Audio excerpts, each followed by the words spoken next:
Bonjour à tous et à toutes. À l'heure où les entreprises sont en train de recruter leurs contrats d'apprentissage, il est important de souligner que les aides gouvernementales ont été prolongées en faveur des entreprises jusqu'au 31 décembre prochain, ce qui devrait faciliter le processus de recrutement pour celles-ci.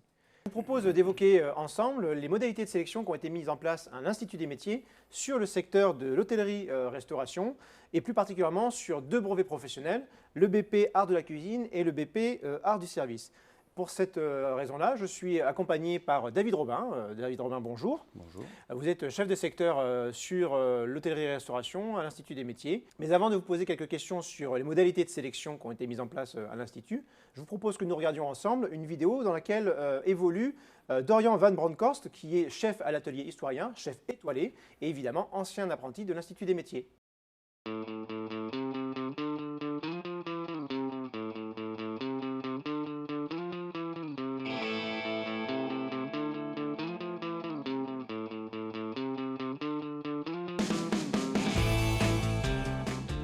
Mon nom de famille c'est Van Bronckhorst, mon prénom c'est Dorian, j'ai 33 ans et je suis le propriétaire de l'atelier historien, restaurant étoilé avec ma femme, Muriel, et également d'un deuxième restaurant à Gastache qui est notre bistrot.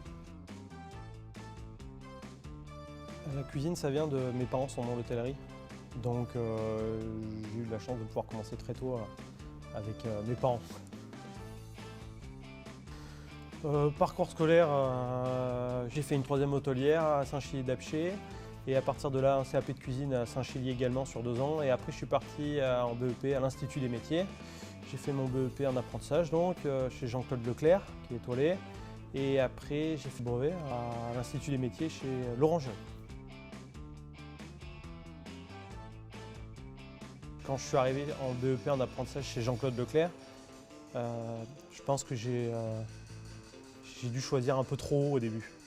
C'était étoilé, moi j'avais 17 ans, je me voyais déjà champion du monde, mais j'avais pris une belle claque et je pense qu'avec beaucoup de recul, j'avais fait une erreur. Et c'est pour ça que je suis allé à la Belle Meunière après, c'était un petit cran, moi c'était pas étoilé, c'était un peu plus familial. Mon alternance à l'Institut des métiers s'est plutôt bien passé. C'était vraiment différent de l'école hôtelière à Saint-Chély. On va dire que c'est un peu plus libre à l'Institut des métiers. Il y a d'autres personnes qui sortent de l'Institut des métiers dans la maison. Ma femme, Muriel, qui a fait son apprentissage à l'époque d'Emmanuel Audinck.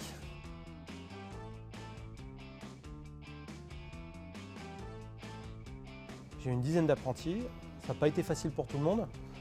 Il y en a qui ont fini, il y en a qui ont abandonné. Mais ceux qui ont fini, aujourd'hui, il y en a 2 qui sont chefs et s'en sortent plutôt pas trop mal. L'apprentissage, on peut arriver à tout.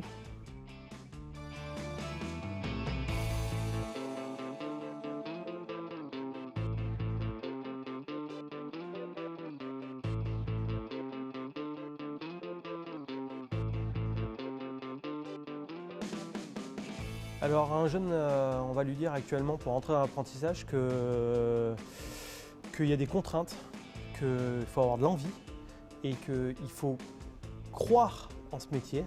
Mais par contre, il faut pouvoir accepter de travailler le soir. Il faut savoir pouvoir accepter de travailler les week-ends pendant que les autres sont en vacances. Il faut savoir donner de soi-même pour arriver à quelque chose. Pas de passion, pas d'hôtellerie-restauration. Ça, c'était une certitude. Les qualités pour entrer en apprentissage, c'est la persévérance et l'envie. Les points forts de l'apprentissage, c'est de voir la réalité du métier.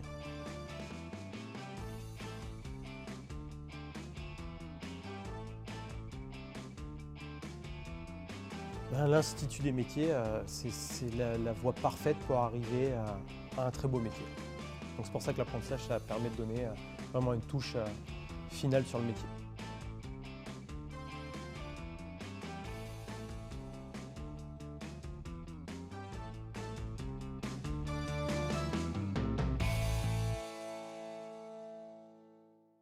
Bon, eh bien, David, après ce portrait qui, je suis sûr, vous a intéressé. Tout à fait, tout à fait. En plus, Dorian, c'est un de mes anciens élèves sur la première promotion BP cuisine que j'ai faite à l'Institut des métiers quand j'étais dans mes débuts de formateur. Donc j'imagine une certaine fierté à avoir évolué ce type de profil de candidat après être passé par l'Institut. Beaucoup de fierté. Alors justement, c'est l'occasion de pouvoir évoquer la sélection qui est organisée à l'Institut sur ces 2 brevets professionnels. Est-ce que vous pouvez nous en dire plus ? Alors c'est une sélection qui est mise en place depuis peu. On a commencé cette sélection l'an dernier. Elle est basée sur plusieurs axes. On fait d'abord une première sélection sur les jeunes qui se sont inscrits sur le portail. Ça va être une sélection qui va être faite sur le dossier. Donc bien évidemment, le dossier scolaire est relativement important. Le dossier scolaire est constitué des bulletins de notes des 2 années passées en CAP. Alors, on a des profils qui sont différents. On a des jeunes qui peuvent avoir juste un CAP et qui postulent sur un BP. On peut avoir des jeunes qui ont déjà un CAP, qui ont fait une mention et qui viennent sur un brevet professionnel. Donc on a vraiment des candidats qui sont différents. Donc on demande les bulletins de notes des années de formation, ce qui nous permet d'avoir les notes dans les différentes matières, les moyennes générales et en plus les appréciations, parce que ça c'est relativement important sur le savoir-être du jeune qui a fait cette formation en amont. Et puis on demande aussi les notes obtenues à l'examen, ce qui nous permet de faire le pendant pour voir s'il y a une cohérence déjà entre les notes obtenues à l'examen et les notes qui ont été obtenues durant les 2 années de formation. Suite à ça, on demande aussi une lettre de motivation, un CV. Donc une fois que les dossiers sont étudiés, quelle est l'étape suivante, David ? Alors l'étape suivante, elle est simple, c'est le pôle développement qui va contacter les jeunes pour pouvoir leur donner des rendez-vous sur des entretiens de motivation qui vont être faits avec des formateurs d'enseignement professionnel et d'enseignement général. Alors, on comprend bien effectivement ce qui est mis en place. Maintenant, quel est l'intérêt pour l'entreprise, d'une part, et puis également pour le candidat, que de mettre en place cette sélection à l'Institut des métiers ? L'intérêt pour l'entreprise, il est essentiel. Ça permet de pouvoir avoir et faire confiance à l'Institut des métiers pour avoir un jeune qui a le très bon profil pour ce niveau de diplôme qui est, on va dire, c'est un diplôme d'excellence. C'est effectivement le summum de la formation, avant le brevet de maîtrise, certes, mais effectivement, le brevet professionnel vient couronner 4 années de pratique professionnelle en durci. Tout à fait. De toute manière, dans le référentiel, il est noté que, c'est dans la première page du référentiel, il est noté que le détenteur du brevet professionnel sera un jeune hautement qualifié. Donc qui va amener une plus-value à l'entreprise qui sera considérable, bien évidemment. Et l'intérêt pour le candidat ? L'intérêt pour le candidat, une fois qu'il a passé cette sélection, on va pouvoir nous l'orienter parce qu'on a vraiment le profil du candidat et on va pouvoir l'orienter vers une bonne entreprise, vers l'entreprise qui va lui convenir en fonction de son profil. Et puis on va pouvoir défendre sa candidature puisqu'on a estimé qu'il a passé les tests de sélection qui sont mis en place à l'Institut. Tout à fait. Alors je me donne à indiquer que sur la précédente campagne de recrutement, nous avions eu près de 160 entreprises du secteur de l'hôtellerie-restauration qui se sont retrouvées sans candidat. Donc on avait 160 offres de contrats sans candidat. Donc là, je ne peux que lancer un appel à tous les jeunes qui nous regardent, ou d'ailleurs aussi les moins jeunes, parce qu'on peut aller jusqu'à 30 ans en apprentissage, et qui seraient intéressés pour évoluer professionnellement dans un secteur qui est extrêmement porteur, et ce, paradoxalement par rapport au contexte sanitaire, puisque effectivement, ça c'est un appel qui est lancé par les professionnels avec qui on est en contact permanent. Il y a un véritable besoin de recrutement aujourd'hui et qui se matérialise toujours pour cette rentrée. Donc il n'y a pas d'inquiétude, si je puis dire, et notamment je m'adresse aux familles, sur le fait de trouver facilement un contrat d'apprentissage, surtout sur l'hôtellerie-restauration. Donc je le redis, 160 contrats non pourvus l'année dernière et on a déjà beaucoup d'offres de contrats aujourd'hui.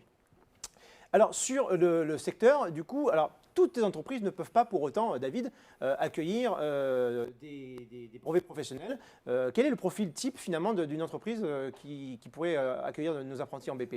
Alors il n'y a pas un profil type, il y a plusieurs profils d'entreprises qui sont susceptibles d'accueillir des brevets professionnels. C'est vrai qu'il va falloir favoriser, vu le niveau d'exigence de l'examen, il va falloir favoriser des entreprises qui font de la cuisine gastronomique. bistronomique parce que c'est très tendance. Et bien évidemment des entreprises quand même assez conséquentes où il y a déjà d'autres personnels et surtout d'autres apprentis parce que dans la formation du jeune brevet professionnel, il va y avoir cette partie apprentissage de management, de transmission, de donneur d'ordre. Il va falloir qu'il apprenne ça et c'est vrai que dans l'entreprise, c'est important d'avoir ce genre de personnel. L'objectif, c'est d'avoir également un second pour le chef de cuisine ou le chef de le responsable de salle sur son établissement. Tout à fait, tout à fait. Alors j'en profite pour rappeler aussi que nous avons ouvert cette année le brevet professionnel sommelier qui vient aussi compléter finalement notre offre de formation sur ce secteur-là qui est porteur. Est-ce que vous voulez nous en dire plus, David ? Le BP sommelier, effectivement, on n'a pas trop de recul parce qu'on l'a ouvert simplement l'an dernier. Mais effectivement, là aussi, c'est pareil, on va former des jeunes à un métier, un très beau métier qui est essentiel dans l'hôtellerie-restauration, aussi bien que celui de cuisinier qui est très médiatisé et celui du serveur qui l'est un petit peu moins. Mais effectivement, c'est une belle formation. En plus, ce qu'il faut savoir, c'est qu'on n'est pas obligé d'avoir une formation spécifique pour pouvoir rentrer en brevet professionnel. On peut tout de suite sortir d'un CAP service et rentrer directement sur un brevet professionnel en sommellerie. On n'est pas obligé d'avoir un CAP sommelier ou voilà, on a cette possibilité-là de pouvoir rentrer directement sur le BP sommelier. Donc je rappelle effectivement qu'il faut utiliser le portail de l'Institut des métiers pour pouvoir s'inscrire sur l'ensemble de nos formations et particulièrement celle de l'hôtellerie-restauration. Encore une fois, beaucoup d'offres non pourvues. Et je rappelle que l'apprentissage, c'est aussi une formule qui permet à l'apprenti de suivre une formation, de se qualifier, d'être diplômé, de pouvoir derrière évoluer en termes de suite de formation ou d'insertion d'employabilité, et particulièrement, on l'a vu dans le secteur de l'hôtellerie-restauration. Et je rappelle aussi que c'est une formation qui est rémunérée pour l'apprenti également. Donc n'hésitez pas à candidater, il y a plein d'opportunités qui sont sur le département notamment et via le portail de l'Institut des métiers. Donc, je tiens à remercier toute l'équipe de la Coupole et du pôle développement pour avoir permis la réalisation de cette émission. Je remercie également Dorian Van Bronckhorst pour son implication dans la vidéo que vous avez pu découvrir, qui nous a présenté avec une certaine élégance son établissement. Et je remercie, toujours en parlant d'élégance, évidemment Barbara Sondricoté, notre formatrice et meilleure ouvrier de France en esthétique cosmétique et qui a pu nous rendre aussi beau et que présentable pour vous. Merci.